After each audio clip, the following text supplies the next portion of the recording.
Agora bora ver um pouquinho de probabilidade, né? Também tem aplicação em algumas áreas da matemática, em outras áreas das ciências, né? Teoria dos jogos, economia, é, também ciências sociais também aparece um pouco de probabilidade. Então a gente tem o seguinte aqui, a possibilidade também, assim como a probabilidade, assim como a possibilidade, ela também estuda as chances que tem de acontecer ou não um determinado evento. Porém, na possibilidade você calcula todas as chances de acontecer. Se vai acontecer ou não é outra coisa. Com a probabilidade a gente calcula as chances de acontecer numericamente e as chances de não acontecer numericamente. Normalmente se usa, né, surge a porcentagem para se dizer a chance de um evento acontecer ou não. Tipo no lançamento de um dado, ou a chance de que você tem de ganhar na loteria, né?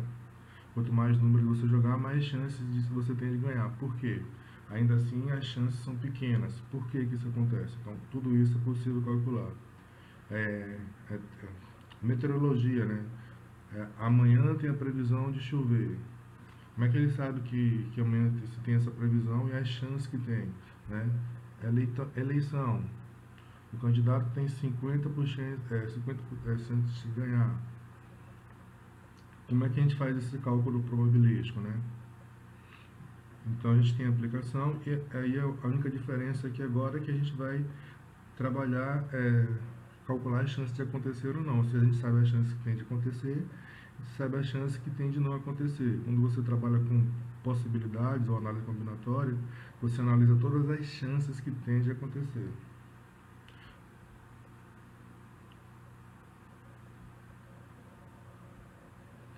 Então, vamos tentar entender os conceitos um pouquinho, também utilizando alguns exemplos, né? Mas a gente tem que ter, né, essa ideia na cabeça, né? Que a probabilidade é algo que pode acontecer ou não. Só que a gente vai dizer quais são as chances de acontecer numericamente e quais são as chances numéricas de não acontecer. Já falei, né? Teoria dos jogos tem bastante aplicação de probabilidade. Estatística probabilística, né? Que tem a questão da meteorologia.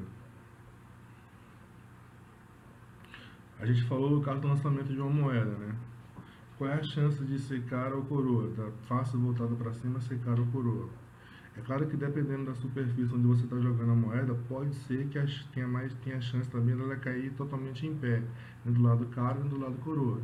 Então vamos imaginar uma situação real aqui, onde a moeda jogou e um dos lados ficou voltado para cima. Qual é a chance desse lado ser cara ou de ser coroa? Como só tem dois lados, então vai ser 50%. Mas como é que a gente chega nesse valor? É só a gente pegar e calcular a seguinte fração. A gente tem um total duas possibilidades de acontecer, porém a gente só vai acontecer uma, né? Ou vai cair cara voltado para cima ou coroa.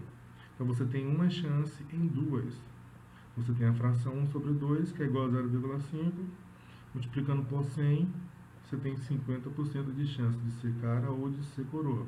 Então assim, você também tem 50% de não ser cara e 50% de chance de não ser coroa, né? Porque é uma coisa ou a outra. Então, se você sabe um, você consegue dizer quantos por cento tem da outra. Era só a gente fazer aqui, por exemplo, 1 menos 0,5, ou 100% menos 50. E a gente acha a chance de não acontecer. No lançamento de um dado, a gente tem 6 possibilidades. Qual é a chance de aparecer o número 4 ou qualquer outro valor, desde que seja um só? A gente tem uma, no total a gente tem 6, mas só pode acontecer uma. Então a gente tem 1 em 6. Que dá uma dízima periódica, né? 0,16666. A gente pode aproximar para 0,17 ou 0,67. Então aproximamos, né, para 7, multiplicando por 100, 16,7 é a chance de você jogar o dado para o alto e acontecer de dar o número 4 ou qualquer outro número, né? Mas você pode também calcular qual é a chance de ser um número par, se ser um número ímpar, se é um número múltiplo de 2, múltiplo de 3, múltiplo de 4, um número primo. Com baralho a gente tem a mesma situação. Normalmente aqui a gente deixa na forma de fração, né? Mas aí a gente pode calcular a porcentagem. Qual é a chance de você retirar um ás de copas? 1 em 52. Você tem sempre essa ideia do número de possibilidades possíveis, né? Casos favoráveis, e o número total de possibilidades que você tem dentro desses casos favoráveis. Então, a gente tem uma forma de calcular a probabilidade, né? Que é uma fração.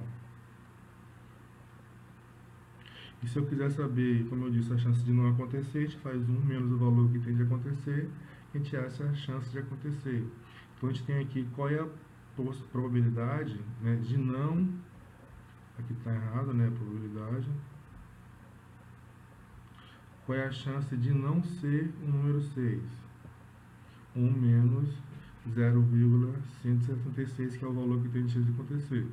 Então, você tem 0,833 ou 83,3% de chance de não sair o número 6.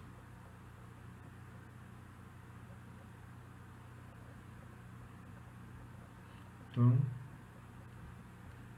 a gente pode calcular da seguinte forma as probabilidades, né? Aí a gente vai interpretar, né? Você vai ter que calcular o número total e os números favoráveis. A gente tem o seguinte, que no caso da probabilidade, a gente chama de eventos aleatórios, aquele que pode acontecer ou não, né? Ou que não tem nenhum tipo de vício que pode viciar, tipo, se um dado, por exemplo, você pode viciar e fazer com que apareça sempre um lado, né? Mas a gente está imaginando aqui que isso não acontece. Então, como é que a gente pode calcular, né, em eventos aleatórios, a probabilidade de acontecer ou não? A gente pode calcular os resultados imaginando as possibilidades, né, as possíveis, né, que são os resultados possíveis, que são, na verdade, calculando as possibilidades, e assim obter a chance de ocorrer ou não, que é a probabilidade. Então, a probabilidade P de um evento ocorrer, a gente vai calcular da seguinte forma: resultados favoráveis, né, que são resultados possíveis, e todos os resultados possíveis, né, de acontecer. Ou possibilidade que queremos e possibilidade total que eu tenho dentro daquelas que eu querendo, né? Que dá no mesmo, né? De qualquer forma, você tem uma razão aí. Detalhe importante que o numerador é menor que o denominador, então é sempre um número menor do que entre 0 e 1. Não pode ser negativo, o menor valor possível é 0 e o maior valor possível é 1. Então vamos ver um exemplo aqui. Então imagina o seguinte, você tem em uma caixa de papelão foram colocadas 60 bolas brancas, 30 bolas verdes, 10 bolas azuis, todas iguais, diferenciando apenas pela cor. Você tem bolas iguais, só a cor diferente. Ao retirarmos uma bola da caixa, qual é a chance de ser retirada uma bola da cor branca, verde ou azul? Então a gente pode achar essas chances. Poderia perguntar: qual bola tem a maior chance de sair se você retirar uma bola da caixa? Qual bola tem a menor chance de sair? Então posso fazer alguns tipos de pergunta aí, mas nesse caso eu quero saber só a chance de cada uma dessas bolas.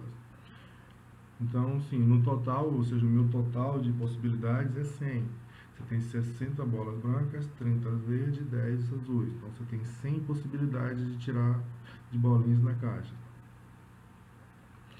Então vamos lá, bolas brancas, eu tenho 60, então 60 sobre 100, 100 é o total, 0,6 quer dizer 60%.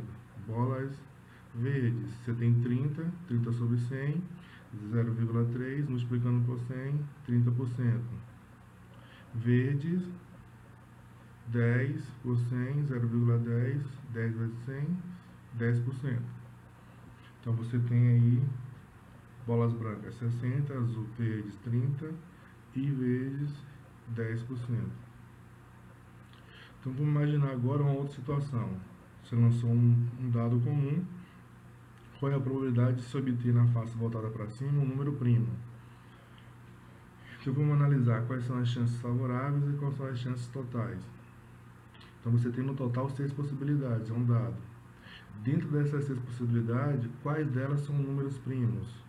2, o 3 e o 5. Então você tem 3 chances em 6 possibilidades, que é a mesma coisa que 1 sobre 2, que é igual a 0,5. Multiplicando por 100, 50% de chance de retirar um número primo.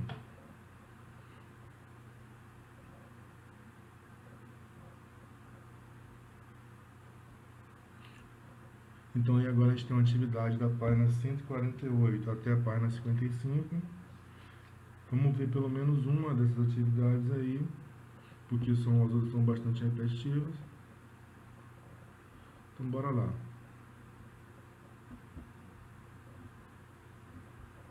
Então, fica aí o exercício da página 148 até a página 155. Então, bora ver pelo menos uma questão aqui dessa do módulo, né? Questão 1, por exemplo. Em um evento beneficente, será sorteado uma cesta matinal entre os 25 participantes. Se cada participante recebeu um único número de 1 a 25, qual é a probabilidade de que o número sorteado seja... Aí na letra A a gente tem um número primo, um número ímpar. Na letra B a gente tem um número menor do que 10. Letra C, um número que maior que 30. Letra D, um múltiplo do número 5. Então, bora fazer aqui. Na letra A, a gente quer saber qual é a chance do ganhador ser o ganhador que recebeu um número ímpar, né? Então, no total, você tem 25 possibilidades, né? São números de 1 a 25. Dessas 25, você tem 13 números ímpares, né? Então, você vai dividir 13 por 25, 0,52, multiplica por 100, 52%. Na questão B, né, do número ser menor do que 10. Você tem 25 possibilidades, números menores que 10. Você tem 9, né, que é de 1 até 9. Então, vai ser 9 sobre 25, que vai dar 0,36 ou 36%. Letra C, ser maior que 30. Como você tem números de 1 a 25, né, você não tem a possibilidade de ser maior que 30, então é 0. Então, 0 sobre 25 dá 0 ou 0%. Letra D, ser um múltiplo de 5. Você tem 25 e desses 25, quais são os múltiplos de 5? Número 5, número 10, 15, 20, 25. São 5 possibilidades. Então, 5 sobre 25 dá 0,20 ou 20%. Então, o resto da atividade fica como exercício aí para vocês. E com isso a gente termina também a parte de probabilidade. Voltando numa próxima aula, a gente corrige as outras atividades do módulo aí. Bom estudo, até a próxima.